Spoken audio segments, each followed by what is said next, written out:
December 7th, 1941, is a date forever etched in American memory. On that quiet Sunday morning, Japanese planes launched a surprise attack on Pearl Harbor, devastating the Pacific Fleet, killing 2,403 Americans, and crippling the nation's defenses. News of the attack spread rapidly, igniting a wave of outrage and uniting the country in an unyielding resolve for justice. President Franklin D. Roosevelt, addressing Congress, declared it a date which will live in infamy. Within a day, the United States formally declared war on Japan, shifting from a hesitant observer of the global conflict to an active participant. For the American people, the attack was both a shock and a rallying cry, transforming their collective will into a determination to prevail. The attack revealed critical vulnerabilities in America's readiness for war, presenting an enormous challenge to military leaders. Admiral Chester W. Nimitz, newly appointed Commander-in-Chief of the Pacific Fleet, faced a fleet in disarray, yet he saw hope amid the chaos. The unscathed carriers and the indomitable spirit of the American people. Nimitz and his team began crafting plans for a bold counterstrike, one designed to demonstrate that the United States would not bow to aggression. The first target was clear: Japan's homeland. A daring bombing raid was conceived, intended not just as retribution, but as a psychological blow to shake Japanese confidence. Lieutenant Colonel James H. Doolittle, known for his fearless ingenuity, was chosen to lead the mission. As Nimitz worked to rebuild the fleet, Doolittle assembled and trained his team for a mission unlike any other. Doubt loomed over the feasibility of such an operation, especially in the wake of the meticulous planning that had gone into Japan's own attack. But American resolve was unwavering. The Doolittle Raid, as it would be called, was less about military might and more about proving to the world and to itself that the United States was ready to fight back. Pearl Harbor was a painful awakening, revealing both the might of Japan and the vulnerabilities of the U.S. But it also galvanized a nation, transforming uncertainty into action and forging a commitment to victory at any cost. From the ashes of that December morning arose a determination that would shape the course of World War II and the modern world. The idea of a direct strike on Japan emerged shortly after the attack on Pearl Harbor. It was a bold plan aimed at striking the enemy where they least expected and restoring national morale. For President Roosevelt and military strategists, the symbolic value of such a mission far outweighed its risks. This operation would send a clear message: America was not defeated. Lieutenant Colonel James H. Doolittle, an accomplished aviator and engineer, was chosen to lead the mission. Doolittle's fearless reputation and ability to inspire his men made him the ideal choice.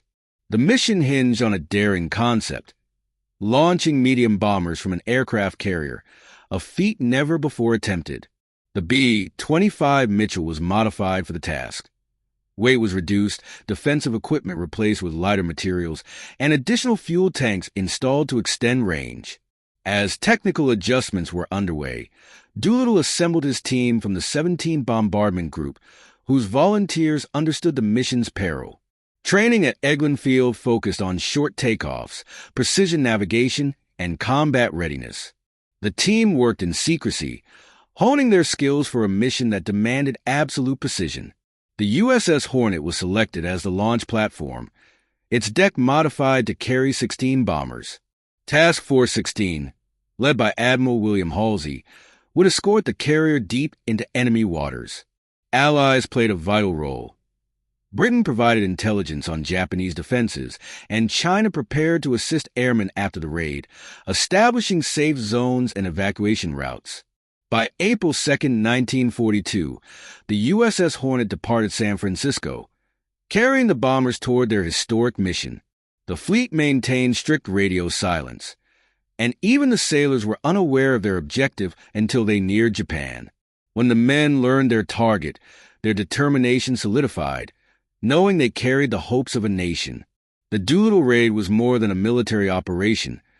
It was a symbol of resilience and defiance. The men, prepared for the unknown, carried not just bombs but the resolve of millions. As the fleet approached Japan, their courage and preparation reached its ultimate test. In the early hours of April 18, 1942, the USS Hornet steamed through the Pacific. The 16 B-25 Mitchell bombers secured to its deck a stark contrast to the typical complement of naval aircraft. The fleet was deep in enemy-controlled waters, with every passing hour bringing them closer to danger. Admiral William Halsey, commanding Task Force 16 aboard the USS Enterprise, provided vital air cover and coordination. His aggressive leadership and quick decision-making were crucial as the fleet approached the Japanese mainland. The original plan called for the bombers to launch approximately 400 miles from the coast, ensuring a balance between the element of surprise and the fuel needed to reach safety in China. However, just after dawn, a Japanese patrol boat spotted the fleet. Although quickly sunk by naval gunfire, the craft managed to radio a warning to Japanese forces.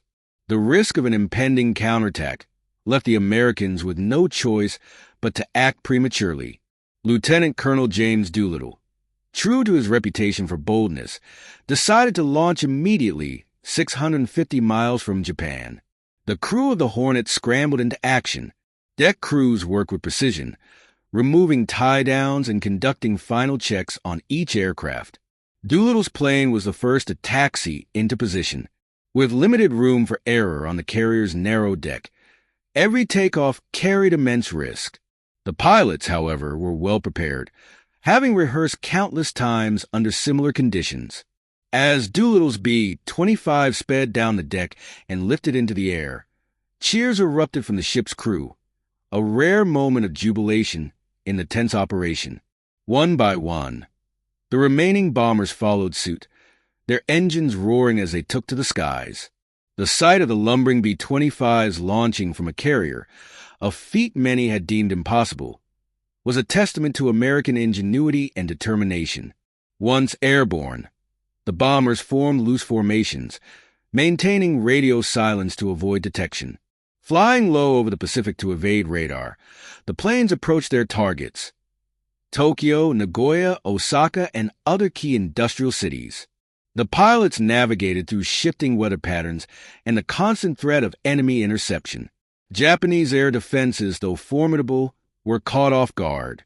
The audacity of the mission, a direct strike on the Japanese homeland, was beyond their expectations. By the time anti-aircraft guns began firing, the bombers were already over their targets. The attack itself was swift and methodical. Bombs rained down on factories, shipyards, and military installations. The damage inflicted was modest in terms of material destruction, but the psychological impact was immense.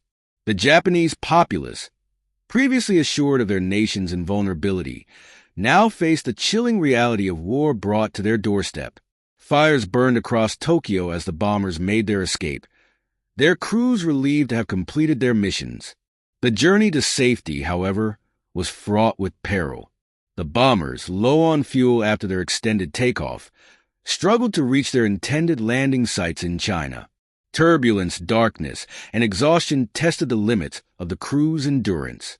Several planes crashed upon landing, while others were forced to ditch at sea.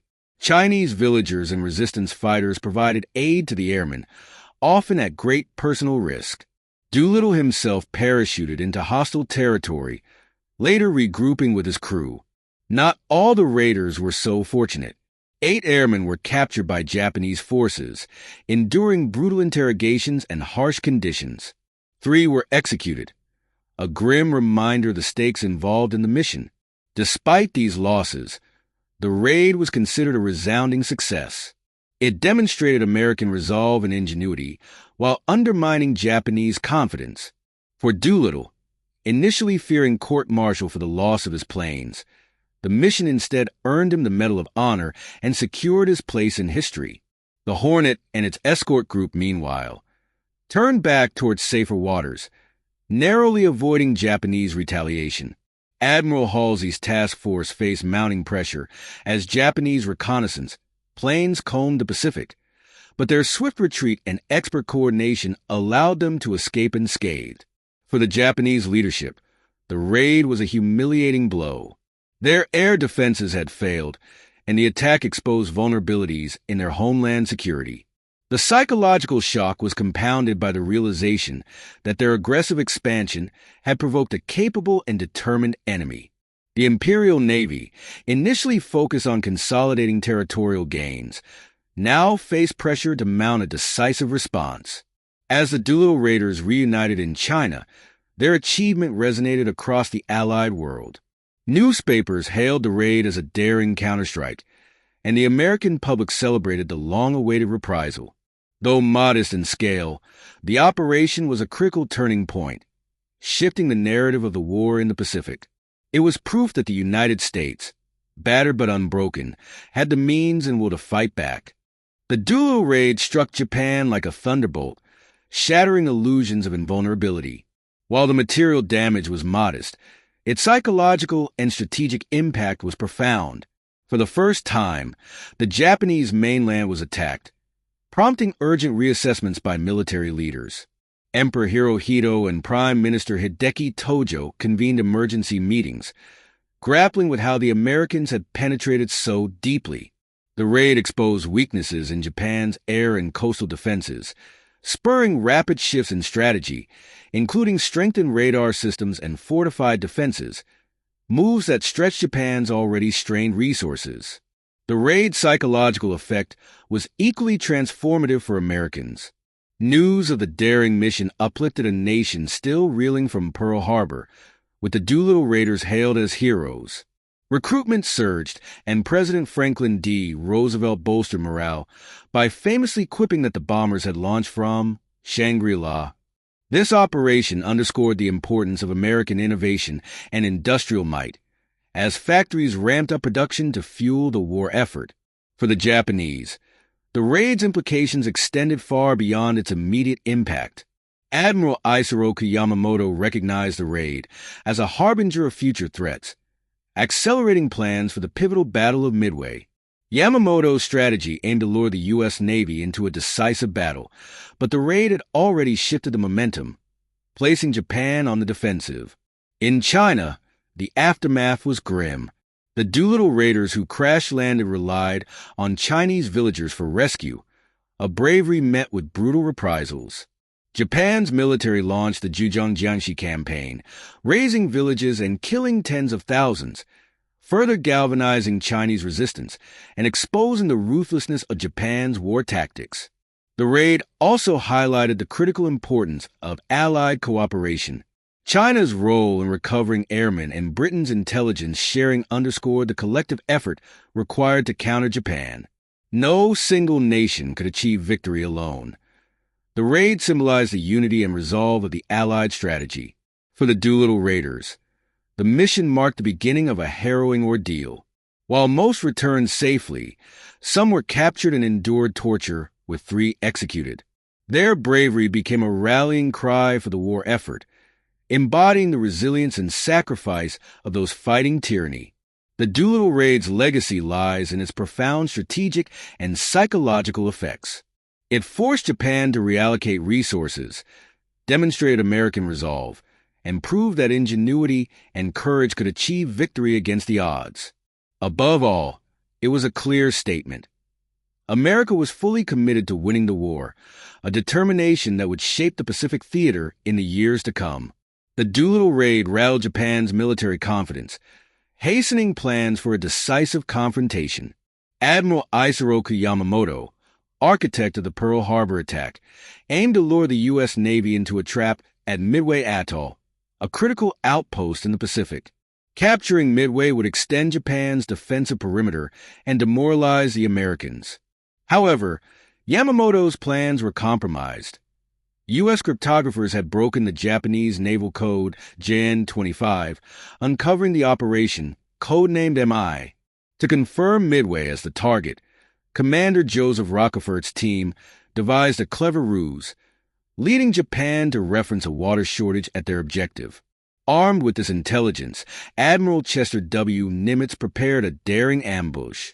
Despite Japan's numerical superiority, Nimitz trusted his force's resilience and strategic edge. Task Forces 16 and 17, led by Admirals Raymond Spruance and Frank Jack Fletcher, prepared to intercept. The USS Yorktown, heavily damaged in the Coral Sea, was rapidly repaired, demonstrating American ingenuity and urgency. Midway's defenders fortified the atoll with bombers and reconnaissance aircraft, ready for a fierce battle. On June 4, 1942, Japan launched the first strike, damaging Midway but failing to neutralize its defenses. As Japanese carriers prepared a second wave, American forces struck.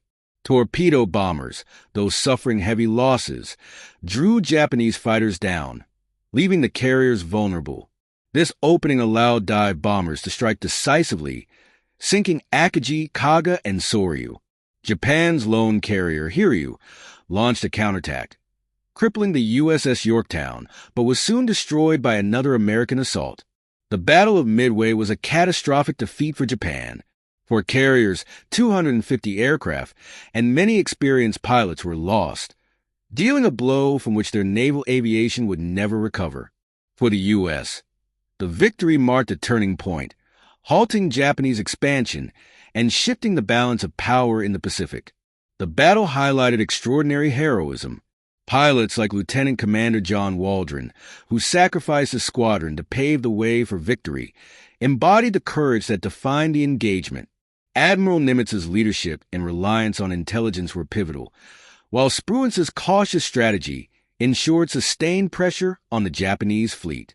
Midway underscored the power of intelligence, preparation, and adaptability. It forced Japan onto the defensive, while bolstering Allied morale. As the smoke cleared, it was clear that the tide of war in the Pacific had turned irrevocably. The Battle of Midway shifted the tide of war, but the struggle for the Pacific was far from over. In August 1942, the Allies launched their first major offensive in the Solomon Islands, targeting Guadalcanal. The island, where Japan was constructing an airfield to threaten Allied shipping routes, became the focal point of a brutal 6-month campaign. Operation Watchtower, led by U.S. Marines, began with the capture of the airfield, renamed Henderson Field, a strategic victory that would define the battle. What began as a swift landing turned into a protracted and grueling struggle. Japanese forces launched relentless assaults to reclaim Henderson Field, while the Americans endured savage combat, jungle diseases, and supply challenges. The naval battles in the nearby Iron Bottom Sound added to the intensity, with the U.S. Navy relentlessly targeting Japan's supply routes. The Battle of the Santa Cruz Islands, though costly, marked another blow to Japan's fleet, further weakening their naval strength. The campaign's success was bolstered by Allied cooperation. Australian troops, intelligence sharing, and coast watchers played vital roles, providing critical information on Japanese movements. Meanwhile, the Japanese faced mounting logistical struggles. Starvation, disease, and heavy losses eroded their ability to sustain the fight, leading to a phased withdrawal in early 1943. Victory at Guadalcanal was a turning point. It demonstrated the Allies' ability to conduct amphibious operations and sustain prolonged combat in hostile environments. Henderson Field allowed dominance over the skies and seas, paving the way for further advances in the Pacific. For Japan, the campaign marked the beginning of a painful retreat, exposing the limits of their resources and strategy. The Solomon Islands campaign exemplified the brutal realities of jungle warfare and the sacrifices required for victory. It showcased the resilience and ingenuity of the Allied forces, underscoring their determination to turn the tide of the war and press forward toward ultimate victory in the Pacific. The Battle of the Philippine Sea showcased the evolution of naval warfare and marked a pivotal moment in the Pacific War. By June 1944, the Allies had gained momentum, advancing toward the Marianas Islands, a strategic gateway to Japan. For Japan, losing the Marianas meant exposing their homeland to devastating air raids, prompting a desperate counteroffensive codenamed Eigo.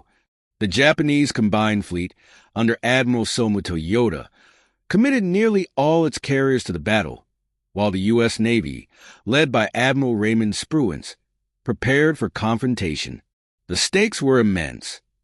The Marianas offered ideal bases for B-29 bombers, which could strike Japan directly. Despite their determination, Japan faced significant disadvantages, including a shortage of experienced pilots, inferior radar technology, and hastily trained airmen. The battle began on June 19, 1944, when Japanese aircraft launched massive attacks on the U.S. fleet. Advanced radar systems and the superior Grumman F-6F Hellcat fighters allowed American pilots to intercept and devastate the enemy with precision. Over 300 Japanese planes were destroyed in what became known as the Great Marianas Turkey Shoot, leaving their carriers defenseless. The U.S. Navy exploited this vulnerability, launching counterstrikes against Japanese carriers. Key losses included the Taiho, Shokaku, and Hyo, which were sunk by American bombers and submarines. These defeats crippled Japan's naval aviation, reducing their ability to mount further carrier operations. In contrast, American losses were minimal, underscoring their growing dominance. Admiral Spruance's strategic focus on securing the Marianas, rather than pursuing the retreating Japanese fleet, proved pivotal.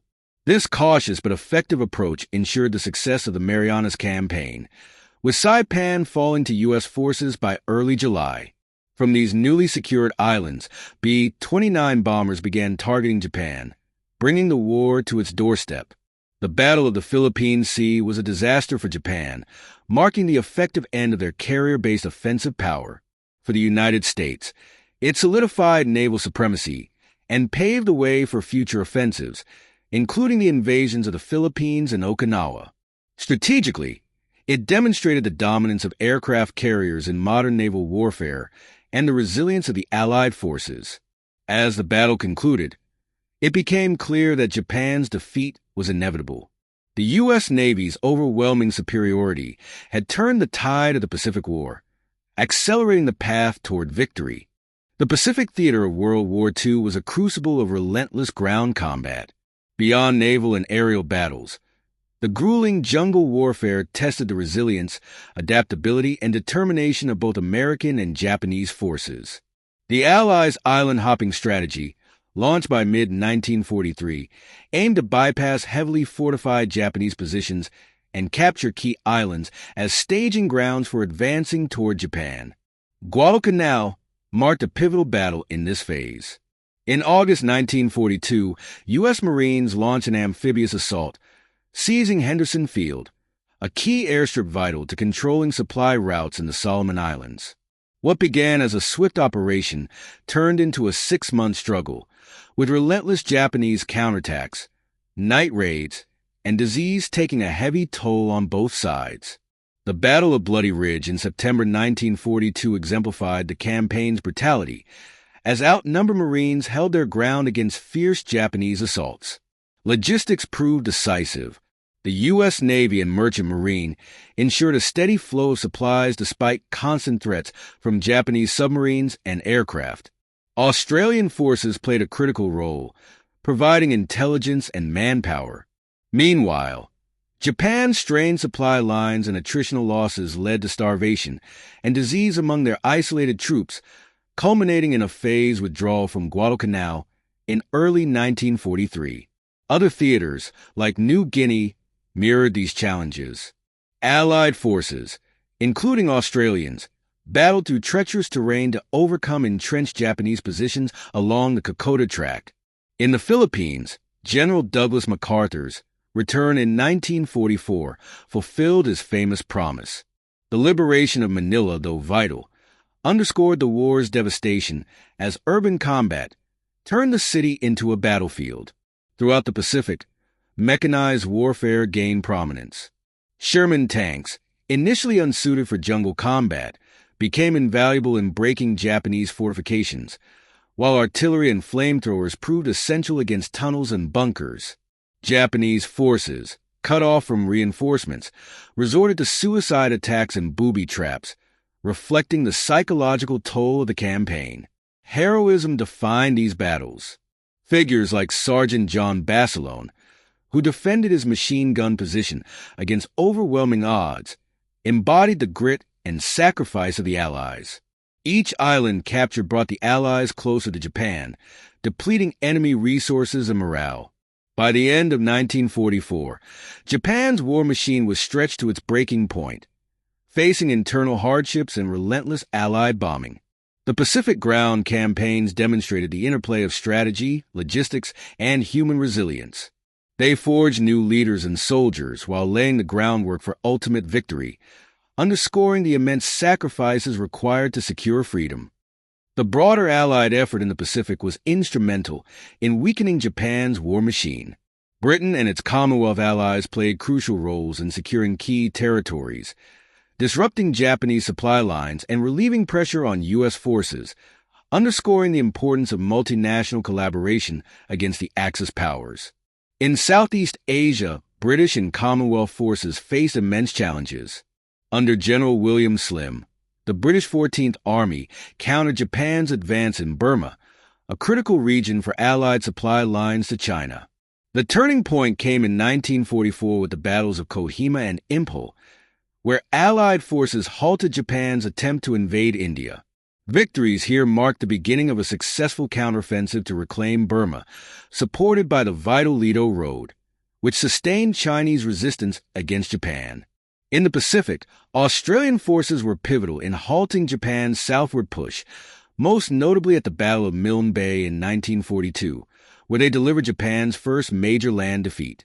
New Zealand contributed troops, air support, and naval forces in joint operations, exemplifying Allied unity despite regional challenges. Naval contributions were equally significant. The British Royal Navy protected shipping routes in the Indian Ocean and disrupted Japanese logistics, with its Eastern Fleet growing stronger by 1944.